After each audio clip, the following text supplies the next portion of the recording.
Welcome to the NASM CPT podcast. My name is Richey, and I'm so happy to have you here today.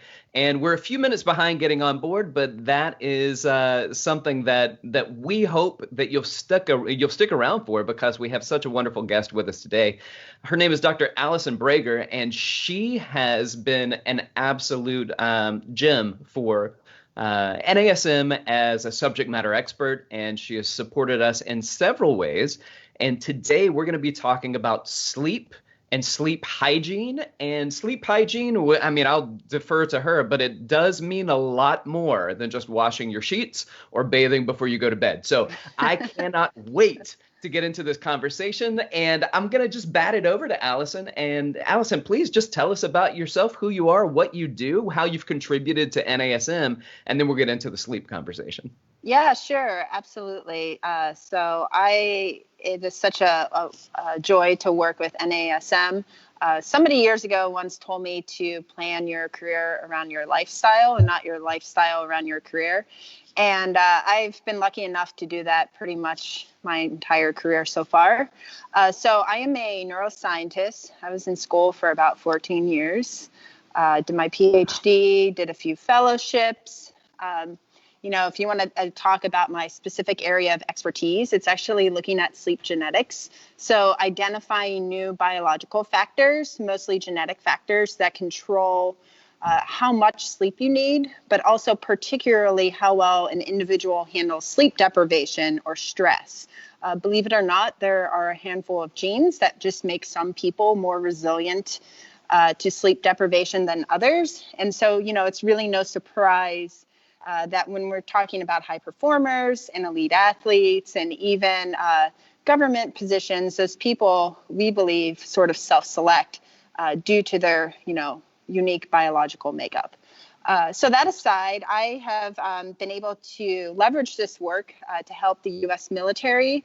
I do a lot of research related to selection and accession purposes, again, looking more at the elite performers of the military and sort of putting people into positions that goes with their biology instead of fighting against it.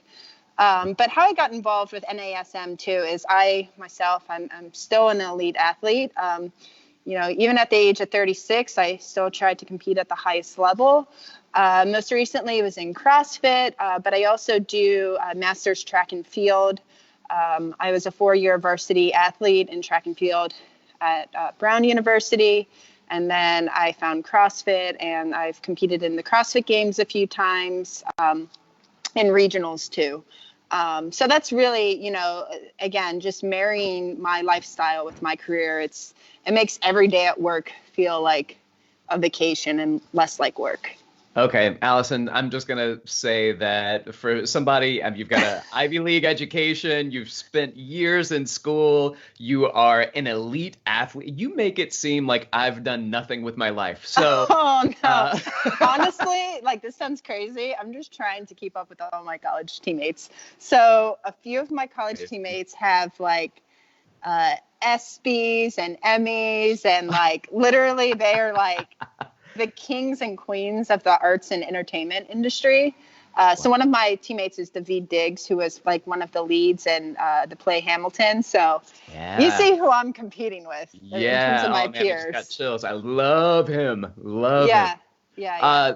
So, hey, I want to talk about, first of all, you're still active in the military, or what you do and you support in the military. Can you just go into that briefly, and then let's talk about sleep and what you've done with the military, because I think that there's probably some sleep deprivation that takes place. And then get into this conversation about sleep pretty deep and how it can apply to all of us and our clients as well. Yeah, sure. Absolutely. So there's this term that was coined a few years ago, I think by Tim Ferriss and Ben Greenfield, called biohacking. And I think for years, that's more or less what we as military scientists try to do, is biohack physiology. And so in order to do that, you have to fully understand it down from, macroscopically at the level of behavior all the way down to the cell. And so that's something we've done in terms of discovering new factors in the brain or even outside of the brain that regulate sleep. So actually one of my claim to fames in the sleep field, it's like one of those discoveries I had years ago that will stick with me for the rest of my career, is I actually identified a protein in skeletal muscle that has the ability to regulate how much sleep an organism needs. So for years, we always thought that, sleep is like by the brain, of the brain, and for the brain. Yeah. But it turns out that the sleep set point actually lies in the skeletal muscle. And so it makes sense why there are such, close parallels between how much sleep athletes need versus how much sleep the general population needs. Whoa, I wish I could just hijack the screen with a blown my mind emoji right now. That's incredible. No, I've never heard of such a thing. Yeah, well, it's one of those things that, like how we report our findings is very I wouldn't say amenable to like the general public. And that's our own disservice as scientists. It's like, I don't think we do the best job of public advocacy. But I think as years go on, more and more of this information will get out into the general population. But I will say this discovery took about 10 years. So it wasn't just me, it was a team. And we, for 10 years tried to identify this protein factor. And we found it. And, we're still like investigating how it works and everything, again, from the level of cell all the way up to behavior. But, it's things like that we apply to the military because, at the end of the day, we like to study sleep under conditions of sleep deprivation, because let's be real, myself as a soldier myself, you're not going to get adequate sleep when you're deployed. I just came back from New York City, so I got called out to run the COVID-19 testing lab at the Jacob Javits Convention Center. Yeah. And it was a tough balance between working 92 hours a week, but then also making sure I was getting enough sleep so that my immune system wouldn't tank and I wouldn't get infected myself. But those are things in the military that we have to further study, is how well do people perform under sleep deprivation, what happens to physiology under sleep deprivation, and then how can we fix it? So as you can imagine, one of the things we've worked closely in the military is with caffeine, because let's be real, nobody can pound some caffeine like a soldier. And athletes too, exactly. To this day, I think caffeine is one of the best performance enhancing drugs if it's done right. So we've actually done studies in the military to show that if you consume too much caffeine, it's not a good thing. So it actually ruins any sort of sensitivity you have to caffeine. And then two, it's all about when you take the caffeine as well as the source. Okay, so let's talk about what is too much, because I know some people, and I'm not naming names, I don't know who they are, but they might have a little too much caffeine. Where and how is that line drawn? So it's not so much your daily total intake, it's the amount you take at a particular time. So literally, we've done these studies for decades, many different schedules of manipulation of caffeine dosing. And we found that the body can't take in more than 200 milligrams at a time. So about 200 milligrams is less caffeine than an energy drink. So you can see where I'm going here with this. One of many reasons why energy drinks are terrible for you, and they do nothing but harm your body. So I would say 200 milligrams is about 2 cups of strong coffee, because a cup of strong coffee has about 80 milligrams of caffeine. So those, athletes, personal trainers who are taking pre-workout, those have over 500 milligrams of caffeine. Oh, my goodness. It is doing, again, nothing but harm to your body, because that extra 300 milligrams of caffeine, you're essentially just pissing out, for lack of better terms. Okay.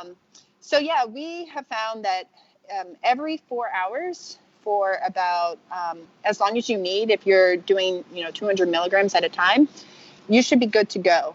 Now, for somebody who just wants to sustain throughout the day, you should stop your caffeine intake around early evening, so about 5 or 6 p.m. But if you're somebody just so like you know, mine's at 4 o'clock. That's my cutoff. beautiful, yeah, beautiful.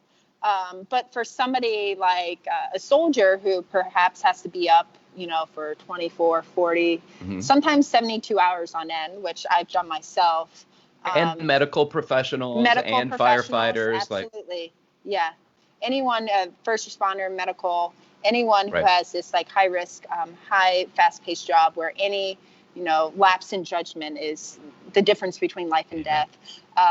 Every 4 hours, consuming 200 milligrams will help prevent sort of any decline in your physical and mental performance.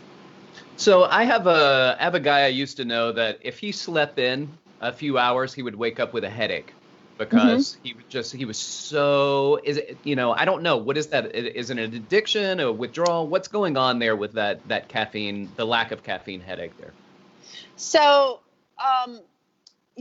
we become tolerant to caffeine, and just like any other drug addiction, as soon as you don't have it, one of the first things that happens is you have this vasoconstriction, especially in your brain.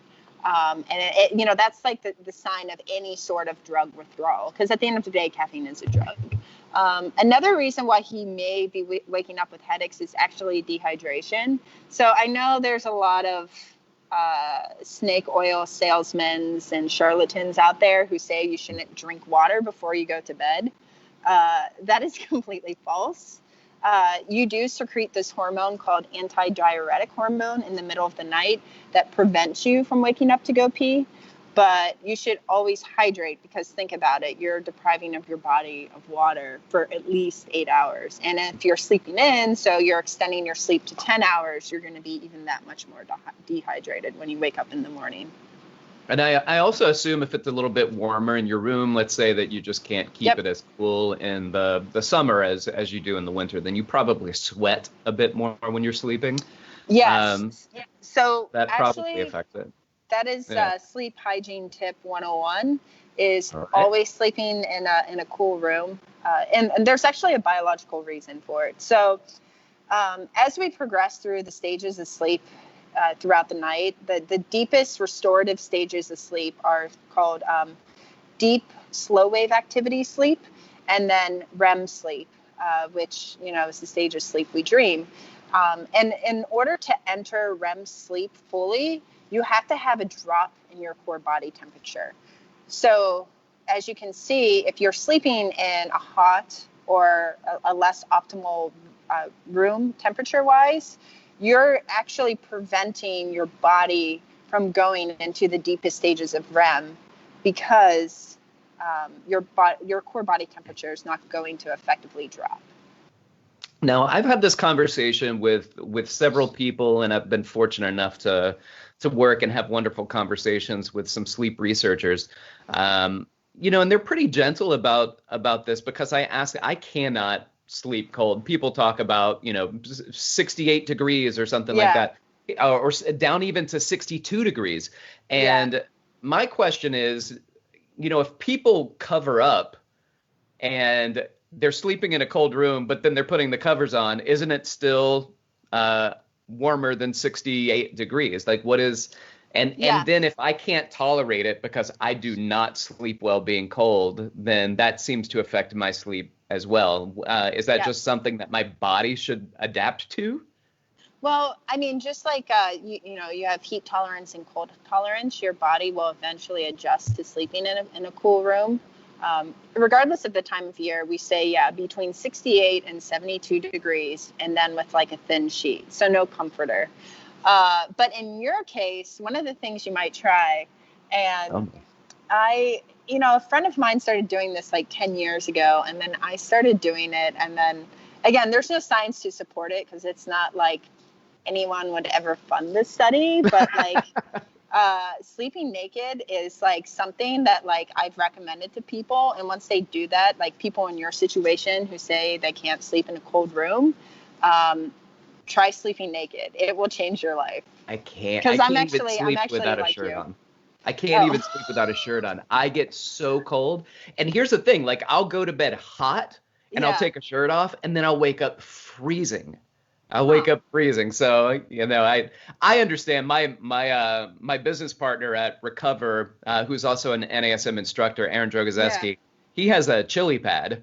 So he Oh, yeah, sleeps with yeah. that pad that cools him off Hmm. all night long. Because I think his wife is probably more like me. And so in Yeah. order for him to get the coolness he needs, he's got the chili pad underneath him.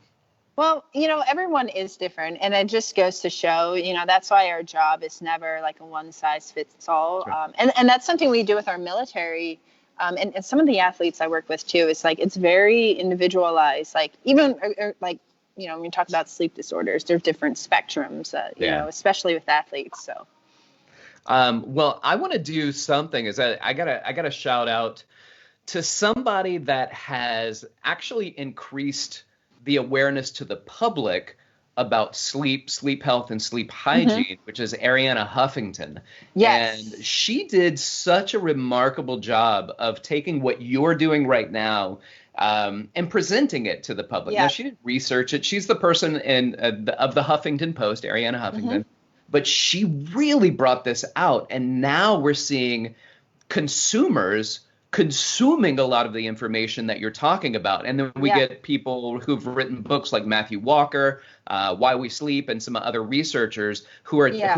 putting out kind of general population friendly Hmm. content so that Yeah. we can consume that information. Exactly. And so that's actually something I myself have personally shifted to in the last 5 or 6 years Mm, is, training scientists to make their research, like their messages, amenable to the public. That's actually a skill set that we teach now at professional development workshops. And it's awesome. something that you have to work really hard at because, it's really easy, just like physical trainers, they have their own specific way of programming for a client. But then they have to, as they're doing the programming, they might know what all the jargon and acronyms and like the formulaic things for programming are in their head, but that's not how they're going to communicate it to their client. Yeah. And scientists need to recognize and do the same thing where, yeah, so this protein factor I discovered, it's called brain and muscle aren't like factor one. Did Like, you name that? no, it was named and discovered. So the most recent Nobel Prize laureates who discovered the circadian clock and circadian rhythms, they're the ones who discovered it. And that's why they named it that, is because it's highly expressed in the brain and the muscle. So it's expressed in most tissues of the body, but brain and muscle aren't like factor is highly expressed in the brain and muscle. But it goes by BMO1 for short. But if I, say Okay. BMO1 to the public, they're like, what the hell is that? It's Right. just, yeah.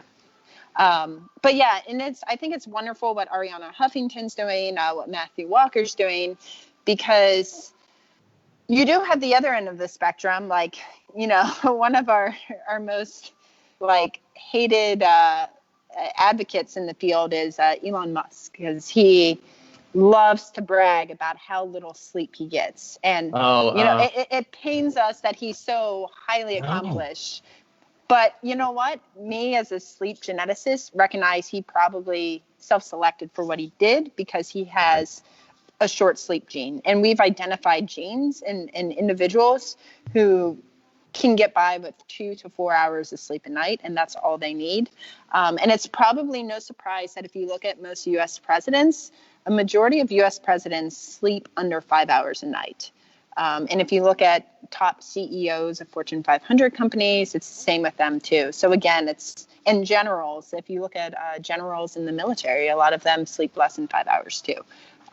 I really think, for those high level positions, you do, unfortunately, your biology is sort of self-selecting you into them.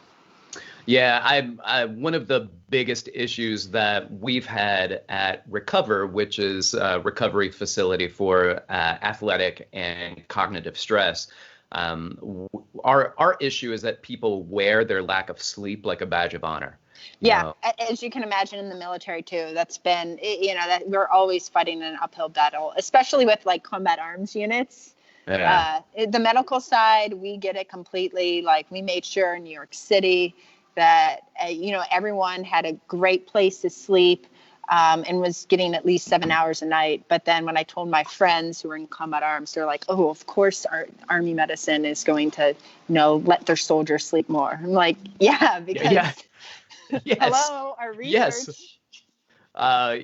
So our facility recovers only about a quarter mile away from the Javits Center where you guys did your setup.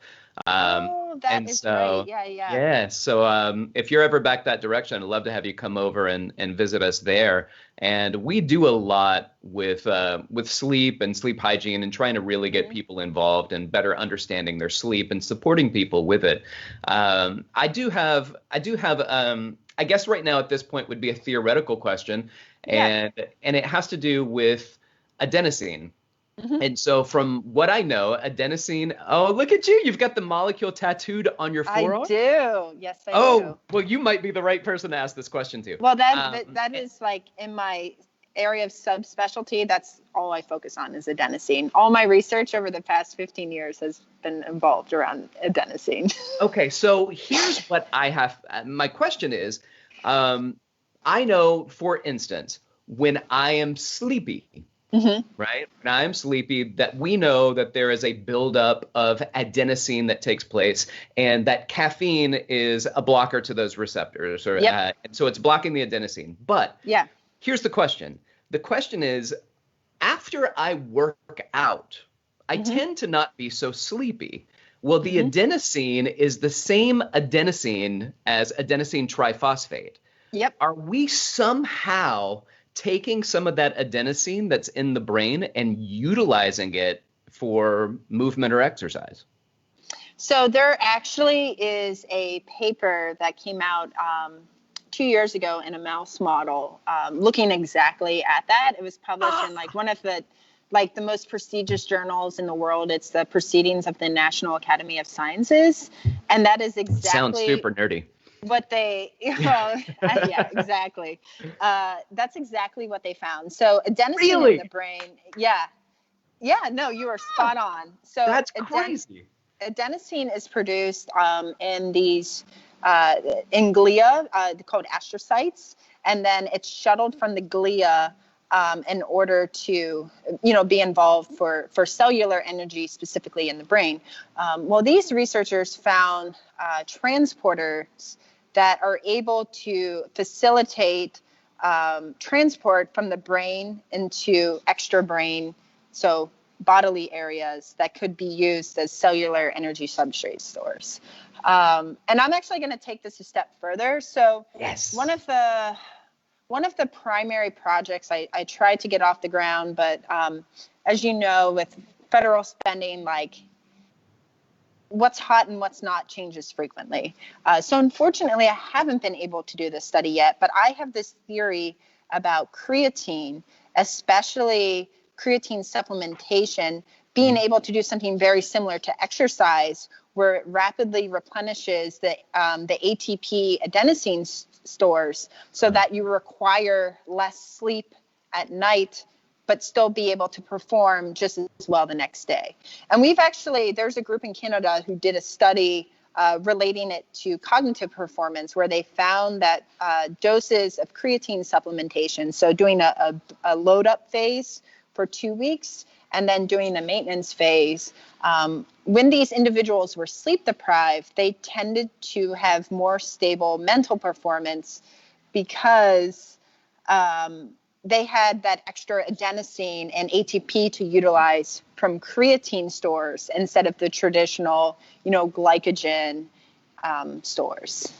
Oh, this is fun. This is fun. All right. So I'm telling you, I could talk about, without getting too deep into the weeds, I could talk about adenosine all day. You are hitting my interest from so many levels, just as in regard to health science, which is what one of my degrees is in. So the health science is very valuable, and sleep has been not part of my formal education, but it is definitely something that I've studied outside of my formal studies, simply because in recovery and recover from injury, recover from stress, recover from athletic performance, recover from cognitive issues.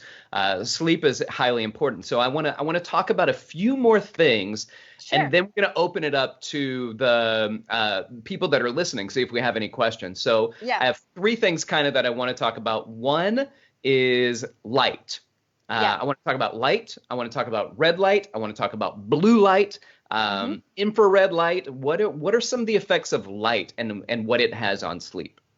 So light is the primary driver and manipulator of sleep. That's something that we have utilized in the research field and even in military science for years in order to keep people alert and awake at times when their body doesn't necessarily want to be. So blue light, as we know, is very alertness promoting. It actively causes the recruitment of alertness promoting neurochemical and even endocrine pathways of the brain and body. So, for firefighters, for example, for those firefighters who are about to do the 24-hour shift and say they're going into work in the winter during short days, we recommend they have a blue light box as they're driving in the morning, something to sort of coax their brain into staying alert during a time when their brain wants to be asleep. And it's the same throughout their 24-hour shift. There's been a shift in the culture in recent years where we're actually now outfitting fire stations and even locker rooms of athletes. And even there's talk of maybe doing this in like the C-130s on military planes where we're outfitting them with blue light technology that, again, is saturating the ice with this light and specifically activating alertness promoting pathways of the brain and body. Now, red light is actually, we as humans are insensitive to red light. Actually, all mammals are insensitive to red light. So that's actually something when we do our sleep deprivation studies, and whether it's in humans or animals, like we could be in a dark room and I could have like a small dim red light shining and your body and your brain won't actually react to it. So when it comes to red light, I think, I wouldn't say it has any benefit, but like say you are somebody who, for whatever reason, you can't sleep in a dark room at night, or say like you just can't go to the bathroom in the middle of the night without flipping the switch. I would recommend like having like a red night light, or maybe like a red light in your bathroom. So that is your light source. So you're not, again, disrupting your sleep cycle by blasting your eyes with blue light. Yeah. Now, with infrared light, I've done a little bit more reading. I haven't done any research related to like IR, saunas, and recovery. The science of it is very interesting because there are studies to show that it activates down to the mitochondrial and cellular substrate level. But myself personally, I haven't done enough research with that. So I think with infrared light, it probably falls into that same category as creatine supplementation, where it's used more for replenishing cellular energy stores rather than like holistically facilitating recovery. Okay. Well, when you talked about the blue light and the red light, one of the things that we had gone on vacation a few years ago to Mexico, and we'd gotten this light that we're going to use in the kids' room as a night light. We plugged it in, and the light was blue. And I told my wife, I am not okay with a blue night light because blue light is promoting this, right? So can we shift it to something else? But what a lot of people may not know is that also blue light is a primary spectrum of light that comes from computer screens and comes from your cell phone. So for people who are trying to go to bed at night by staring into their computer screens, television screens, or their phones, there may need to be a shift. Now, what I have is a blue light blocking screen, and it doesn't block all the blue light. But for me, that's going to be something, an active step that I take in order to limit the amount of blue light, because I will look at my phone at night before bed. I try to keep my wife will be on the phone or on the computer, and she'll just be like, I can't fall asleep. And I'm like, that's the blue light. No, it's, so there's two things. There's a blue light, and then one of the worst habits you can ever get into is watching TV from your bed. Like, nobody should have a TV in your bedroom. As we say, your bedroom, I mean, there's a psychology to sleep too. Your bedroom is for sleeping and sex, and that's it. Even in New York, so, we were staying in a hotel for 2 months. And I had this teeny tiny hotel room in Hell's Kitchen. We were at the Fairfield Marriott on 36th Street. And super close to us. Beautiful, view, 26 floors, but it was like such a tiny room. And I had to I was lucky I had 2 beds. So I used the one bed as like my eating space and like working space. And then I used the other bed for sleeping. And then I had this little like workout corner, but I only ever was in my sleeping bed when I slept. Yeah, that sounds like my apartment. And I have a family of 5. So. Oh, wow. Dang. I have 2 more questions. One is, I want to bring up my favorite word in sleep science. And then I want you to talk about it. The suprachiasmatic nucleus. The SCN. Yeah. So funny. It's so funny you didn't know my research background. So that's like, there's many aspects of sleep, but I pretty much did my dissertation work on looking at neurochemical actions of the SCN. No way. And actually how drugs of abuse, like the reason why they're so bad for the sleep system is because they have active binding sites in the SCN, specifically for alcohol, cocaine, and fentanyl. So those were 3 classes of drugs that I looked at for my dissertation, where I would directly infuse cocaine, alcohol, or fentanyl into specifically into the SCN of rodents. I was going to say, that didn't sound like it would pass an IRB. No, it would not. No. But there's a lot of, so what's beautiful about the SCN is it's one of those brain areas that is highly conserved across evolution, because it lies in the hypothalamus. And the hypothalamus is the endocrine controlling area of the brain that is deep in the brain.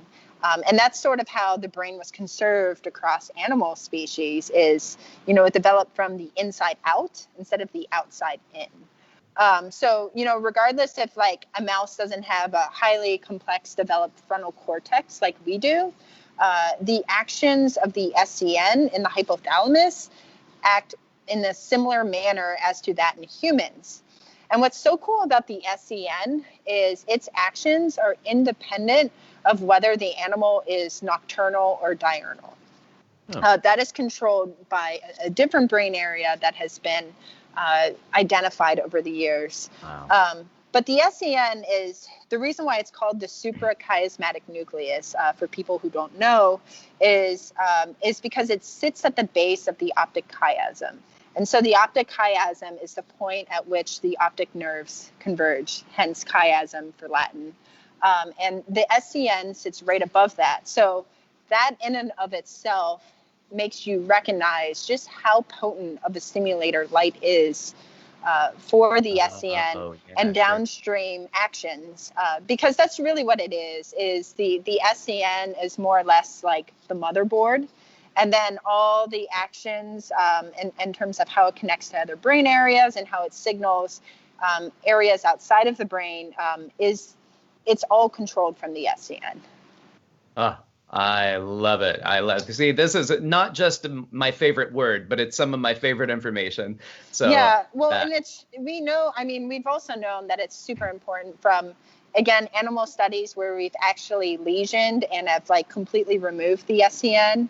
And then also in a few human studies, there are people who have genetic mutations that specifically impact they're called voltage-gated receptors within the SCN. Basically, that means is they have to reach a certain electrochemical threshold in order to be activated. But there's some people who have a mutation of that, and so their SCN doesn't function properly. And what is the byproduct of that? So it's usually something like along the lines of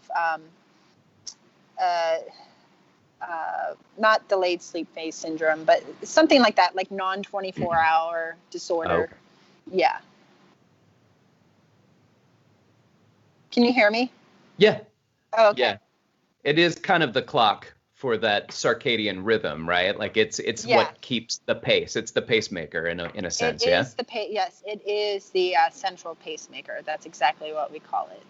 Awesome. And then my last question before we open it up to other people. Sorry, other people that are listening, where I'm rattling off questions because I love this topic so much.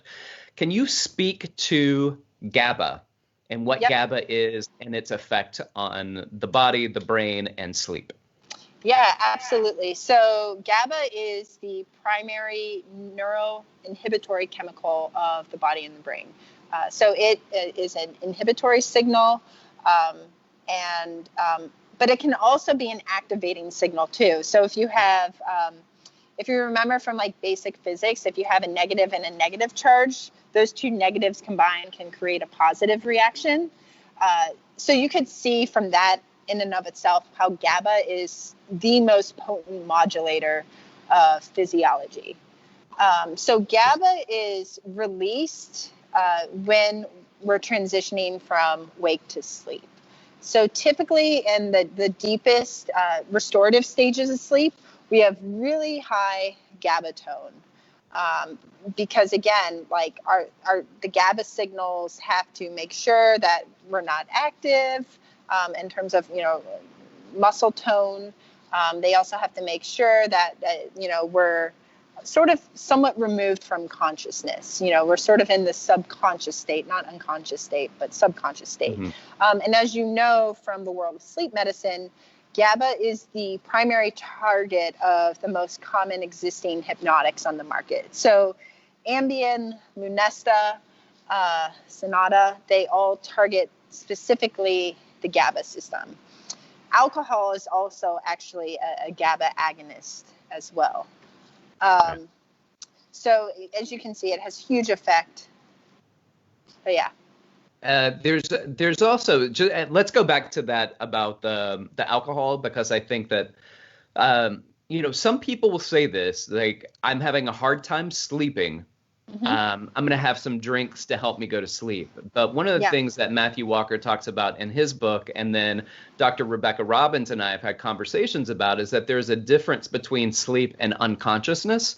Yeah. And that alcohol can facilitate some unconsciousness, but you may not actually have these levels of sleep that you've talked about thus far. Exactly. So there's nothing wrong, I think, with having one and at most two drinks before you go to bed, because there is something about like that level of GABA activation is enough to coax your brain into a state of sleep more quickly. But past two drinks, it's too much GABA. And it goes back to my point before about when you have GABA mixed with GABA, it's called disinhibition. So when you have an inhibitor that inhibits an inhibitor, it causes a positive reaction. And so that's essentially what happens with alcohol, is you have too much inhibition, which tips the scale into the positive direction. And so you're left with insomnia instead of, being facilitated into sleep.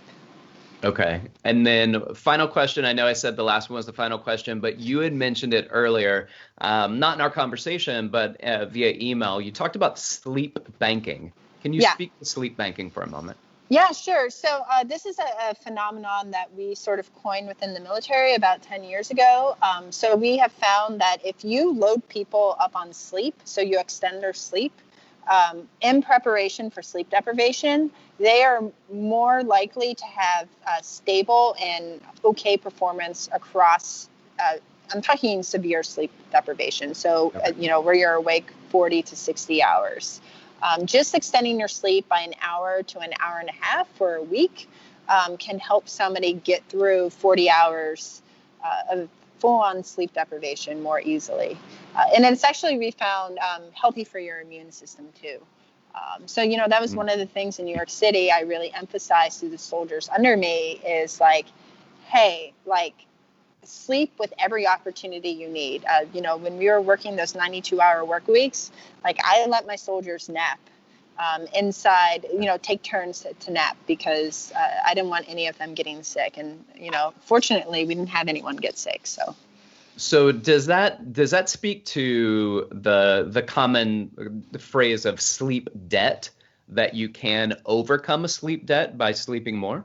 Yes. So, as we like to say, sleep is like a bank account. The more you put in, the more you can take out. But then also, the more you take out, the more you have to put back in. Okay. So it's the same concept. Gotcha. All right, cool. I'm loving it. Let's shift it over to Greg. I know you don't have much time, so I'm going to try to be really Oh, respectful no of that. worries. And I'm so Hey, sorry it's to my fault everybody too. listening that's asking questions, if you've asked questions, because I have really bogarted this entire conversation. But Greg, do we have any questions about sleep in the queue here? Yeah, John wants to know, my wife's body heats up when she sleeps to the point that you can't even touch her. What would you say about that in terms of what's going on? So, co-sleeping is one of the, I think a lot of it has to come, goes back to co-sleeping. That's one of the things that we're sort of getting away from in society, and going back to, like the 1950s, where people used to sleep separately. And it goes back to Rich's point, his core body temperature responds very differently at night, Yeah. compared to my core body temperature. So the best piece of advice I unfortunately have, it's not like the the preferred solution, but to have her sleep in a separate room, where she has the ability to adjust the ambient temperature more. So she can, drop the temperature to 65 to probably 62 degrees, perhaps invest in one of those chili pads. Yeah. That's where I would start. And then Pamela wants to know, I'll abbreviate this is long, but what is your view on proper nutrition, eating, and its impact on getting the proper amount of sleep? That's an excellent question. So one of the things you want to avoid, that we as humans are very guilty of, is having sweets before you go to bed. I think that is the most disruptive to sleep, more so than even alcohol. And the reason is because it spikes our blood glucose levels. And when we're sleeping, we're going to sleep and transitioning into sleep at night, we actually want to see a decrease in our blood glucose levels, not an increase. And then in general, you want to avoid like spikes in your blood glucose levels throughout the day anyway. So, staying away from those simple carbohydrates, etc.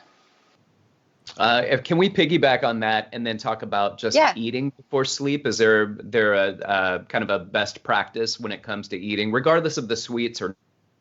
So it's different for, as you know, athletes versus the general population.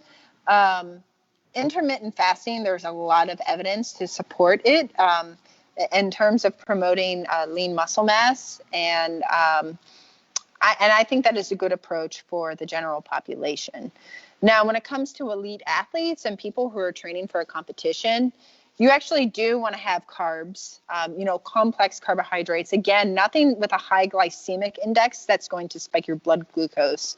You want to have that before bed because, and I certainly know, is like that insomnia you get in the middle of the night because your body's starving, because it's just been, your basal metabolic rate has just been so high from training. So with athletes, I think it's good to have something low on the glycemic index before you go to sleep. Now, I knew a lot of people, especially hypertrophy-based athletes, that would crush protein prior to sleep. But does that make sense? Is that something that's a good practice? Yeah, so actually protein is a good practice, especially casein protein, because it does have this slow release again, and it's not going to spike your blood glucose. And a lot of that actually is enriched with tryptophan as well. And tryptophan is one of the precursors that can help facilitate sleep as well. A lot of over-the-counter herbal sleep supplements are actually saturated with tryptophan. Okay. All right. And I know people have heard tryptophan because of Thanksgiving and things like that. Yeah. But tryptophan is actually in a lot of food, yeah? It is in. Or meat? It is in a lot of meat. I can't remember which ones, but yes, you're absolutely right. It's just not limited to your Thanksgiving meal. Yeah, creatine is in a lot of meat too, but the problem is the bioactive properties of creatine in terms of the volume you need.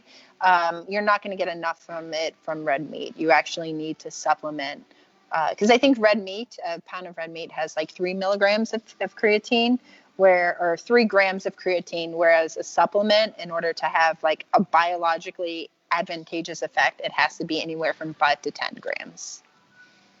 Excellent. Greg, do we have any other questions out there? Yeah, Melissa wants to know, she says, I find I sleep so much better when I wake up naturally rather than with an alarm. Is that a common thing?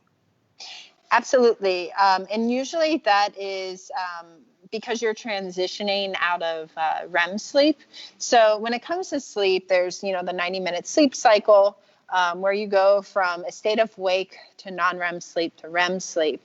And we know from years of research that it's much easier to stay alert when you're coming out of REM sleep and then transition back to a state of wakefulness than to be woken up out of a stage of non-REM sleep. It has to do with, without getting deep into the weeds, the turning on and off of different neurochemical pathways.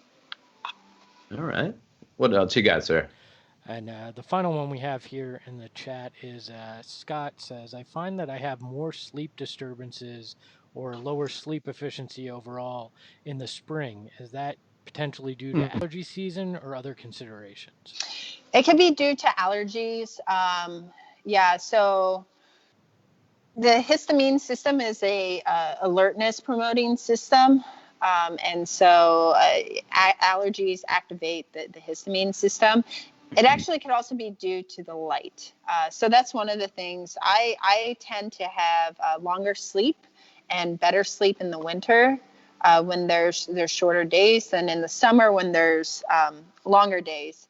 One of the things I have to be very disciplined about in the summer, especially now as we're approaching the longest day of the year, is to go to bed at a reasonable time, because I know that light is just going to hit me at 6:30 and I'm going to be awake.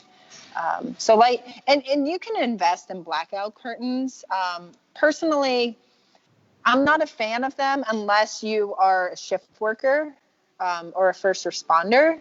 In that case, you want blackout curtains because they're going to most likely be sleeping during the day. But for the rest of us, it is extremely healthy for our sleep cycle and our circadian rhythm to go to bed after sunrise and wake up, around sunset to get that natural light source. Yeah, well, that must be why it is so difficult for me to wake up in the winter, because everyone, it is miserable. I just want to sleep longer and longer and longer. And with that being said, there are night owls and there are early birds, and I've transitioned. I used to be such a night owl, and I don't know if this is something that happens with age or what, but I've certainly transitioned. Okay, all right, talk me through this. It actually, so the woman I work for at Brown University, that's more or less her claim to fame, and she's the reason why school start times are delayed for high schoolers and middle schoolers, because as we go through puberty and into young adulthood, so we're talking like throughout your 20s, your circadian rhythm rewires itself to be a night owl. So you'll actually see a huge shift in the nighttime release of melatonin to favor more nighttime hours. But then as we reach our 30s and beyond, we have this complete shift, and then we want to become early people. So it's no surprise that, like, when you're 60, 70, 80, you're waking up extremely early. That is just a biological consequence of being human. For whatever reason, that's how we as humans have evolved.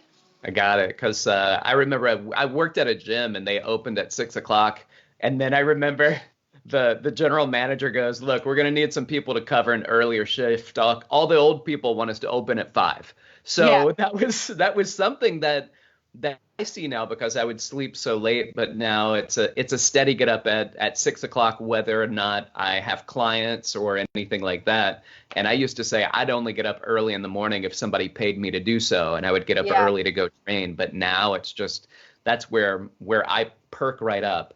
Yeah. So here's my last thing that I want to ask you, and it really has to do with kind of actionable steps and best practices. And I know Matthew Walker says if you get anything out of his book, it's a sleep schedule. Now, with all the information that he's put out, he says if you don't take anything else away from this book, go to sleep at the same time and wake up around the same time. Like, try to get a sleep schedule. Now, with that being said, can you speak to that, and then any other top best practices that you think we should adhere to?